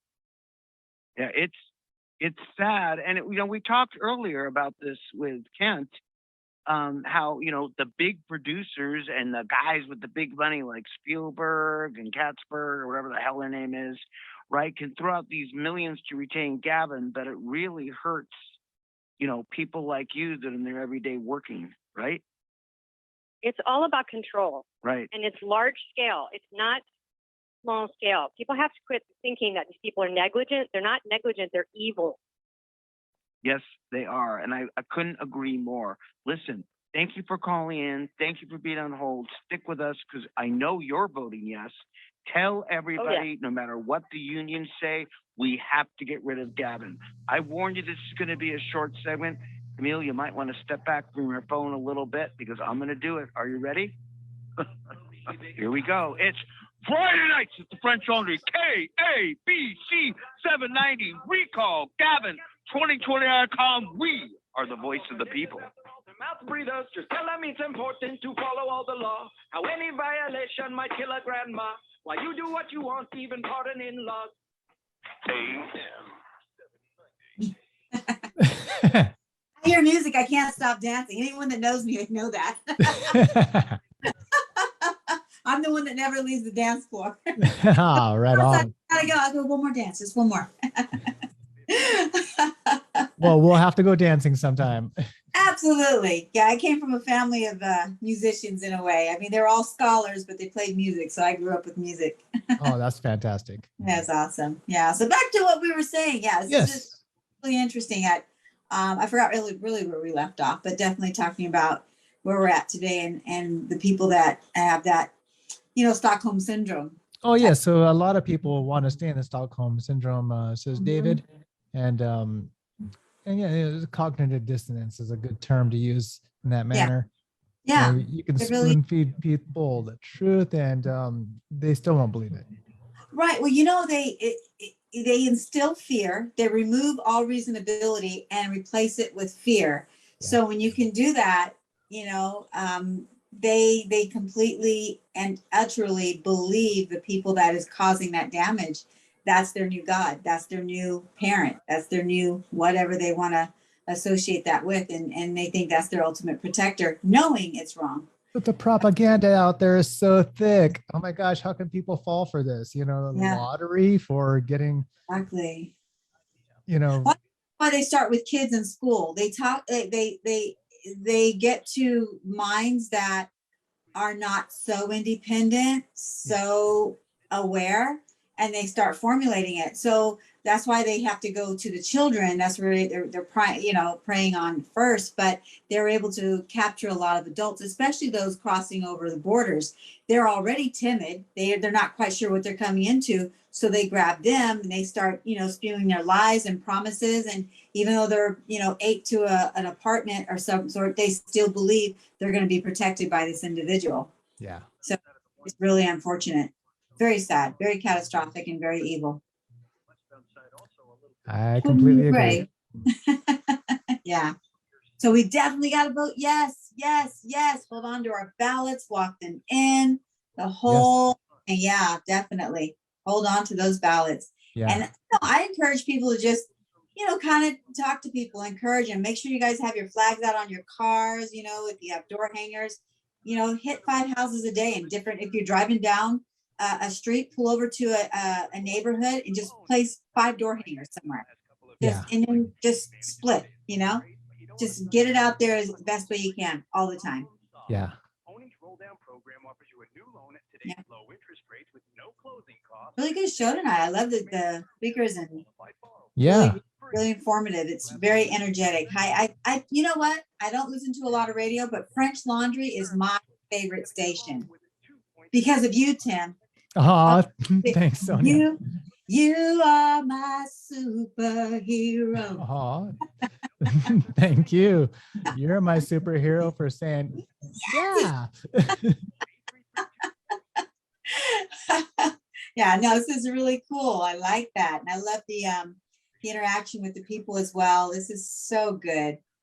It's a great healing process too. And that, that's what coming back to what I do, even Patriots for Freedom, just uniting everybody. Yeah. It's very important. Yeah, I was talking to somebody earlier about your organization. Oh, nice. I hope it was good. Always. I think we're going to be coming back on in a second. Yes. It's Friday night There at we the are. French Laundry. On the menu tonight, a better California with executive chef Orrin Heatley and maitre d' Mike Netter. Well, welcome back, everybody, to our virtual restaurant, Friday nights at the French Laundry. Gentlemen, I'm with Kent and Eric here tonight in studio. Orrin, of course, is out. And I say, of course, because if you haven't been listening, I have no mercy for you. You should pay attention the entire 2 hours. One of the things that I found fascinating that came out today, and thanks for Susan for sending this over to me, was the article in the Atlantic. And what's fascinating is they did a sit-down interview with Gavin Newsom himself. And full disclosure, Laureen Powell Jobs, who's the chair of the board of the Atlantic, by the way, so no prejudice there, donated about $400,000 to a committee called Stop the Recall, which is the one that tried to sue Orrin and myself to legally get the names of people that signed it. But what's most fascinating for your listeners out there today, it appears from the sit-down interview with Gavin, he listens to this radio show. Yes, you heard correctly. It brings up in the article, poor Gavin. Gavin's like, poor me. I have people in front of my house. There's protesting. There's recall signs up there. I find it hard to walk around. I find it hard to believe that Gavin is walking around and not in the limo. But Gavin actually may listen to this radio show. Ken, what do you think of that? Do you think he actually does? Probably so. And let me ask you this. Here's a governor that the state is in shambles. This should be the state of the land of milk and honey. Our streets should be paved with gold. It's funny, I'm talking with Art Laffer, and Art said there's no reason this state shouldn't be a zero income tax state and run efficiently. This should be literally the land of milk and honey. You've got a governor that has take a look at his track record. Take a look at San Francisco. When he took over as mayor of San Francisco, that was a pretty well-run, nice city. It was beautiful. It was a beautiful city. It functioned. Not necessarily the best functioning, but it functioned and it was beautiful and business was booming. Look what happened after a couple of, he's up there, it turns homeless. You have Gavin Newsom poop maps. Look at this, poop maps. Again, people don't know about that. I'm going to tell this because people don't realize it, but go on the internet and look up Gavin Newsom poop maps. That's because people are, like Daryl said, they are pooping in the streets, leaving needles and things, and they had to issue maps in San Francisco. He takes over as lieutenant governor. What happens? The whole state goes to poop maps. Let me ask you a question, Ken. Does Art Laffer, who's a world-renowned economist, genius, does he have a plan for how California could be a zero-income tax state? He does. Matter of fact, he frankly. wrote a book, co-authored a book with, I think, CPC, and it's called Eureka. It's about 8 or 9 years old, but it's a fantastic book. Now, in that, I don't know that he references zero-income tax states, but he talks about how this state could be very easily cleaned up. By the way, you take a look at the waste and the bureaucracy up in Sacramento. Quick question for you, a little trivia. Do you know how many people the governor has to appoint? How many bureaucrats? Well, they have 3,000 or 4,000. 3,000. That's incomprehensible. Now, Mike, let me say something in answer to your question. I hate to break your dear little heart, but I can't imagine that Gavin Newsom listens to this show, man. I can't believe that. You know what? That was canned laughter somebody plugged in there from the control room. But I'm saying that kind of. There it comes again. I don't know who that is. Hear me out here. what I'm driving at, we got a little off track with your gentleman's intellectual discussion. Remember, I'm not that smart. What this talks about in the Atlantic, what I want to drive at in this segment is Gavin himself.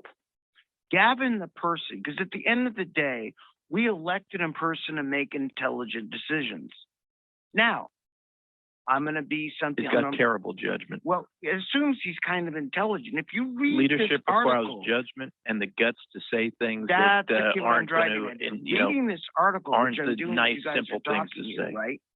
The bottom line is this: read the article in the Atlantic and get a picture of this one-on-one interview in this coffee shop.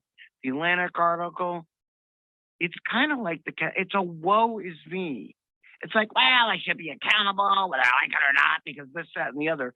It's Gavin Newsom moaning about how could they recall me, and it also talks about how if he stays in office, he's going to make sure that the recall laws are changed. Yeah, welcome to tyranny yet again. Go ahead. Well, let's think about this. Just for what is that can of All right, laughter? yeah, that can of laughter. Come on, bro. You Art. His name's Art too in the control room. Art, come on now. Let's think about this for a minute. This is a guy whose life is unwinding. This is a guy who's never really had to work a day in his life. Here's a guy who assumed that Trump would get elected again and that Newsom would have a clear field to run for president in 2024. Now, he saw the state unraveling before that. He saw the homeless out there. He saw the poop maps. He saw the crime. He saw all this going. That was starting to unravel. Then lo and behold, he had no clue, especially with Kamala on the ticket, that there's any way in hell they could have won. He was already putting his staff together to run for president in 2024. And then along came Orrin Heatley and Mike Netter. God bless these two guys. Yep. Because you guys, again, we hire this guy. We hire a governor to be a steward for our state, to take care of the people of the state, to take care of the money in this state, to take care of the infrastructure of this One state. thing we're seeing by his reaction to the whole thing, he's a pampered, arrogant punk. He's been pampered his whole life. He does not have the tools to deal with what he has to deal with now. This guy had a glide path into office his whole life, family connections, family money, the whole thing, his Ken doll looks. He glided right into office, a mainstream media in this state that would never criticize anything he said, all his woke policies. And suddenly, because of this recall, he's been under attack left, right, and center, and he has no tools to deal with it. And that's why he's freaking out and reacting just like the pampered, spoiled child he is. Well, and he has to answer to this stuff. Now, listen, think about this. He's driving down the street. I mean, let's ask you, Eric. You see the homeless people on the street. Do you think that's right? Is that acceptable to you? Of course it's not. All right. We have the highest taxes and the worst services in the country. Is that right to you? Of course not. We have 50 states. We're number 47 in education. Is that okay with you? Well, you know the answers, bro. Listen, I do. California But again, that's needs a complete redo, a completely new generation of leaders, real leaders. I've been calling this for a long time a leaderless state. Leaders are an entire different breed of cat than what we have in office running things in this state for so long. Before we go to the break, Kent, what's the name of that Art Laffer book? Because people might be Eureka. interested in it. The name is Eureka. I want to read it. I think it's on. Just go on to Amazon or Barnes and Noble. It's called Eureka. Eric, I'll get you a copy. I'll have Art autograph one and get it to you. and I'm not going to break Okay, here. bro. I want to throw Thank something you. in before we go to these two callers for the final segment. Actually, here. let's get Art on I the think- show. I'd love to have Art on the show That would be maybe cool. next week. That's a good idea. Maybe we should discuss that. He when goes we're to not bed on at the air. 7 in the morning or 7 at night, but we'll try to get him on. That's true. He actually does no, go I to bed at understand 7. that. Yeah, You know we're on the air, right? we are. Yes, okay. Just checking. In case Art stayed up late tonight to listen to the show. He lives in Tennessee. Yeah, he's Okay. in Nashville. I He understand. gained his independence on Okay, let's July 4th, let me cover 2006. this before we go to these next couple callers here. I think it's important to understand from the Atlantic article that, to your point, you have an image out there. If you're thinking of voting to retain Gavin, I want you to really get the image of this whiny, snot-nosed politician He is. who's an elitist, Mhm. who was so out of touch Mhm. that he's talking to this reporter, not saying, maybe I screwed up at Fixie, California, but how unhappy I am to be rejected. I want to go to a couple callers here because I'm going to get so teed off that ABC may not let us stay on the air, because the reality is this. Gavin Newsom, if you are there, or I know you've got these people listening to the show, show some guts. Show something that you can't do and call into our show one night. Actually face some people who may not like you and may hurt your feelings. We didn't ask you to run for governor of California. You decided on your own that you're the best choice, and we the people say you're not. Jimmy from Lakewood, talk about debates and facing people here. You're on the air with Friday Night to the French Laundry. Hey, all right, guys. Thanks for having me on. My question is, where's Larry? I know I'm going to vote for the recall, but then I haven't seen his face except on ads either from Gavin's camp or his own. Well, that's a good question, and let me answer that here because we keep rolling. Larry Elder has elected, and you're bringing up a good point. And again, we favor no candidate here, the official disclaimer, but let's put that up there, right? Elder and Jenner have both chosen not to face people in these debates. And I also want to add that one other person in this race had elected not to. Jimmy, you know who that is? Who? Gavin Newsom. Gavin Newsom Yeah, has that's right. also been Yeah, he invited won't to debate every anybody. single debate. So I just want to put out there for everybody out there that the debates are a chance for everybody to see something. Jimmy, thank you very much. I got one more caller. Kent's got a comment. Hey, Jimmy, thanks for calling in. Listen, Mike, I don't know if you knew this or not. Last Tuesday, there's a young guy, an internet guy, kind of a wacky doodle candidate, but he has a lot of money, named Meet Kevin, and he challenged Larry Elder to a debate. And he said, I will give $1 million to your favorite charity to do it. My suggestion was that he take him up on that, get him in the debate, and give that $1 million to Recall Gavin 2020 that to guy, focus on the yes that vote. Meet Kevin is Okay, out of slow his down. mind. I wanna go to But we'll Irene. take his $1 million. I want to go to Irene from That we Sutherland will. right now about early voting at the polls. Irene, I want to hear your opinion on this because I want to cover this last segment. Yes. Okay. I recommend those that are registered to vote to vote early or to vote and do not drop it off at those boxes or whatever. I wouldn't trust that, and even put it in the mail. I wouldn't trust that either. I would go in person. You could go on the day of the election, but it's going to be busy, and you're going to make a lot of work for the volunteers, which will be me also. And so it's going to start September 4th, 9 a.m. to 8 p.m.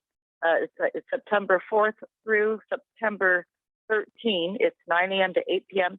And then on election day, which is September 14th, that's 6 a.m. to 9 p.m. And I will be working at the Sunland. They changed mine from Burbank to Sunland. And but I have not received the vote centers, the addresses. So I don't know if anyone out there has received theirs, but that should have been. You know, when that's online, Irene, I want to ask a favor of you because you called in last week, okay? Mm-hmm. Yes. Can you do me a favor, and I'm deadly serious about this? Will you call in early on the show next week? Yes. Because I find it fascinating to get, and I don't mean this to come out right, to have a poll worker on there who tells us about the mechanics of this. Both times you called me on the show, and I really want to talk for a few minutes about you because you bring up a point. It's voting season. You don't have to jam in. And God bless you. If you remember to call in next week, because if not, Irene, we're going to chase you down. And that's what the recall will pretty persistent. Thanks for what you're doing, Irene. Thank We really you appreciate very it. much for what you're doing. Listen, we're going to roll to the last break. Before we do, I'm going to tell you that I'm going to give you kind of my opinion of where we're at right now, which is my opinion. Please stay tuned. Buckle down for 1 second because I'm going to go Friday nights at the French Laundry. Now, it's KABC at 790. Stay tuned the last 15 minutes because RecallGavin2020.com is the voice of the people, and you better listen to what we have to say. To be indoor eaters, they are more contagious after all. KABC, dependable traffic right now. South LA, 110 freeway southbound around. Yeah, I want to let everyone know real quick to get out there and make that call to your assembly person so we can let them know to vote no on that AB 455 that's wanting everyone to get vaccinated and double vaccinated, double masked, you name it. Absolutely, that reminds me of, and all their little freedom passport papers. You know, back in slavery days, when people were actually free, some of them were free, they actually had to have passports to just travel from town to town. Yeah. And those were called their freedom papers, right? This is no different. This is really horrific. I was protesting at a board of supervisors a couple of months ago, and I mentioned that statement. I'm glad to see people, even in the news now, people are stepping up that are Black journalists are actually saying that as well. So I thought that was interesting. There's no difference.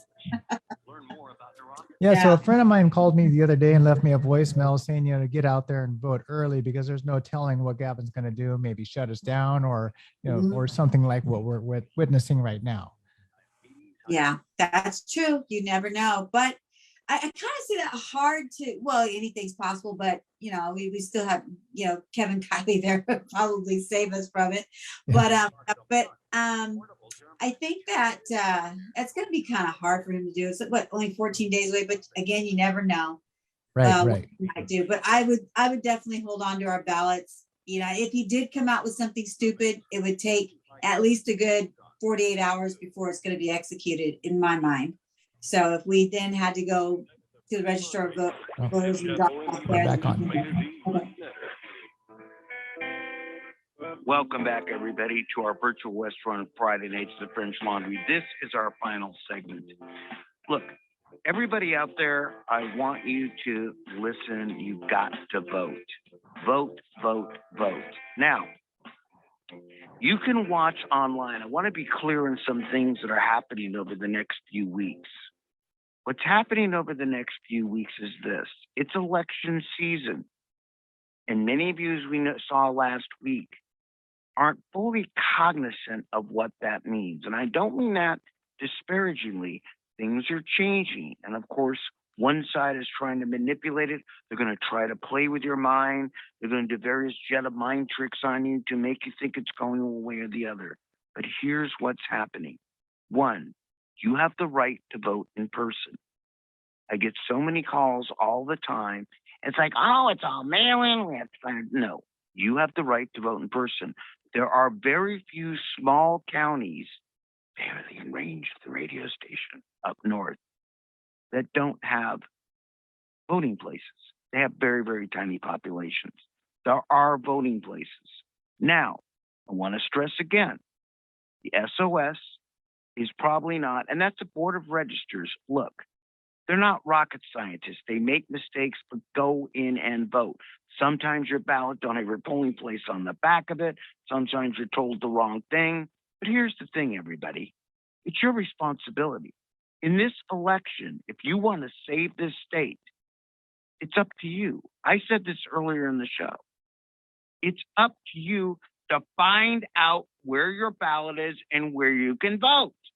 All right? Don't call Orrin and myself. And I get like 10 calls a week. Do you know where I can vote? No, I can look it up online like you can. But how did you do it before the internet came along? It's up to you to responsibility, turn in your vote and protect that vote. Now, understand something else. There's something called Track Your Vote. And Track Your Vote, when it comes out, says it's been accepted and counted. That does not mean they've said, we're counting it, yes. They do not start to count those votes until 8 p.m. on September 14th. However, it means it's been accepted. Apparently, English was a challenge for the people that wrote, the programmers that wrote that comeback. So they're not counting votes now. But I can tell you right now, as of this Friday night, about 2.5 million people have voted already. We know that. Let me ask you a question, Mike, before you keep going on. Well, good luck with that. You say they're not counting votes now. You say they start counting at 8 p.m. on the 14th. Yeah, they wait till the... Yeah, but when then where did the numbers start coming from? Right on TV within minutes of the because polls they literally, well, I should rephrase it. They release them, but they're counted. That's a whole other show. They're not counting right now yeses and nos. They start, and what you see on TV at 8 o'clock, because instantaneously you see percentages of votes and predictions or what you Well, you start seeing numbers. X is X percent ahead of Y. So how do they have those numbers if you're saying they just start counting at Well- 8? I think I don't know, but I'm always been assuming they've been counting before that 8 p.m. Well, let's put it that way. This way. On this election, they're told us they're not counting until it's closed. That's what I'm told officially. Okay? Well, how are they going to even have a winner or Well, they a number probably that won't. night? Those expecting, you'll have a pretty good indication, but that's leading up to what I'm saying next. And by the way, September 14th, what you're going to see is a pretty good indication of how it's going.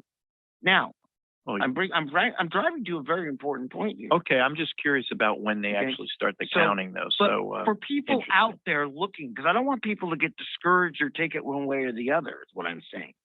The votes, and you'll see so many Democrats voted, right? You'll see right now a lot more Democrats voted. People, oh my God, we're behind. You'll see so many Republicans voted. Oh goodness, we're ahead. So many independents voted. What the statistics show in the polls, in my not so humble statistical, unofficial, broad swath opinion, it's really about a dead heat is what I'm getting to, Eric. You can cut, slice, and dice it any way you want.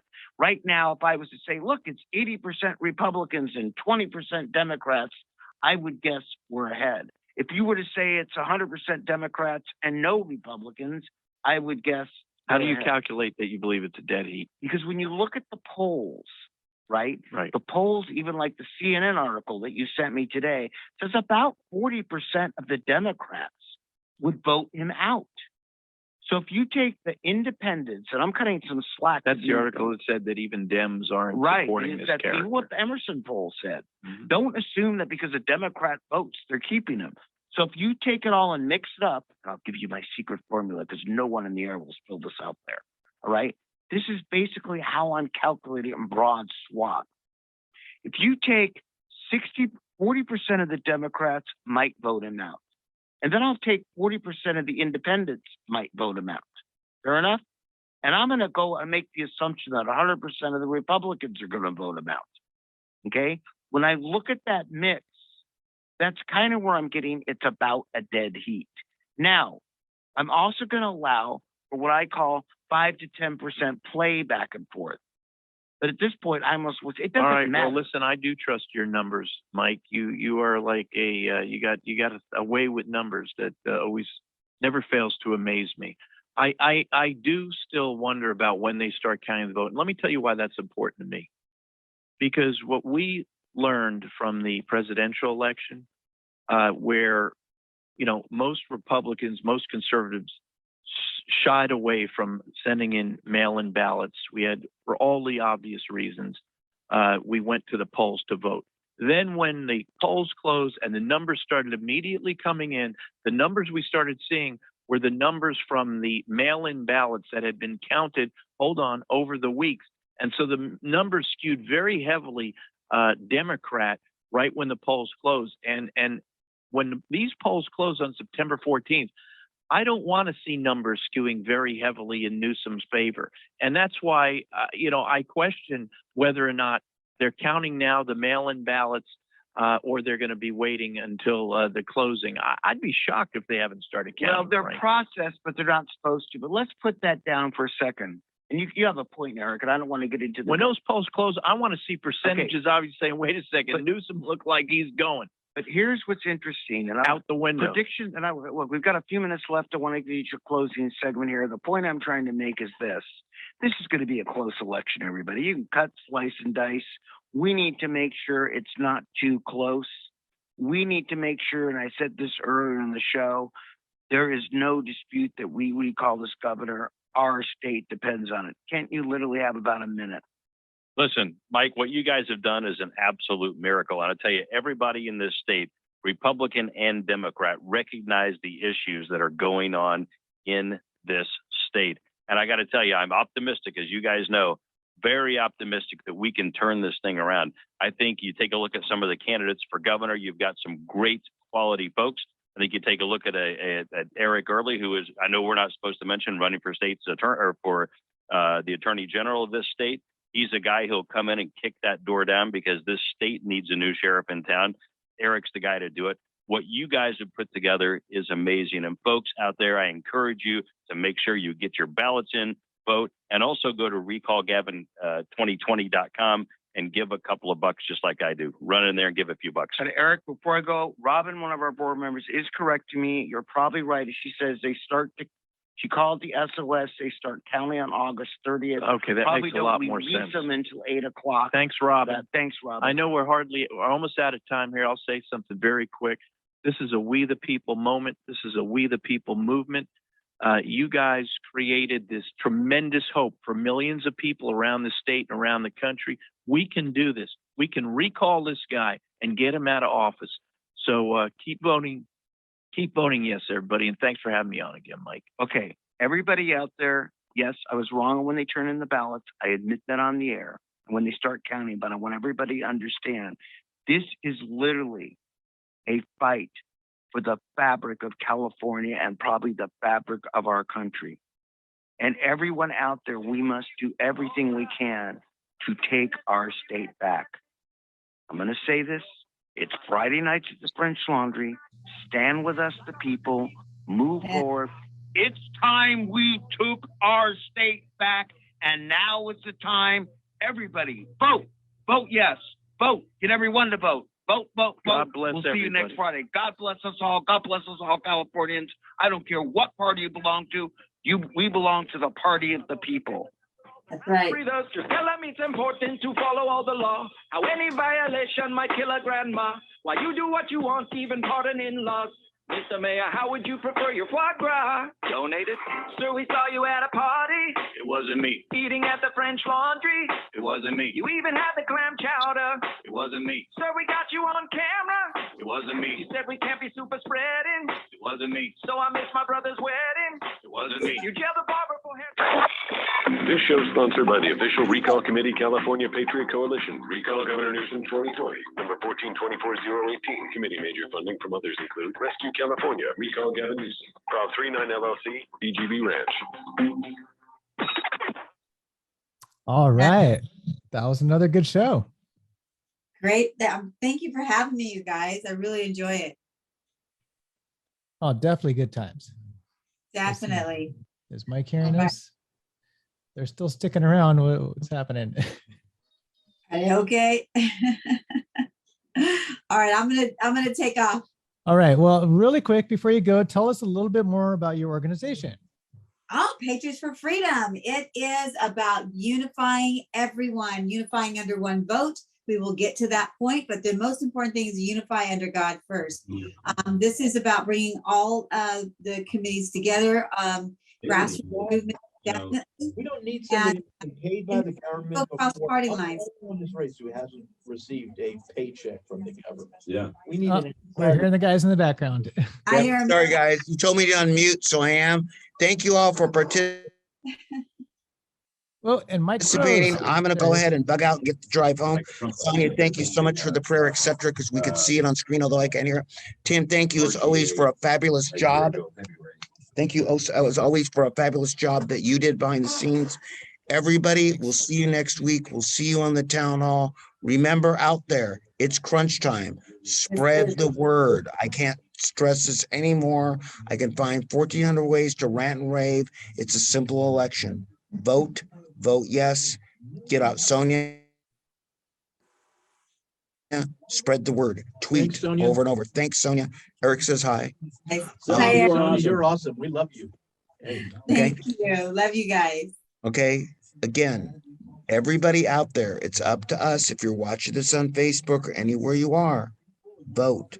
Vote yes. Don't get distracted by shiny objects. That's right. God bless you all and good night. God bless. Good night, Mike. Good night, everyone. Good night, Sonia. Good night. Eric. For freedom.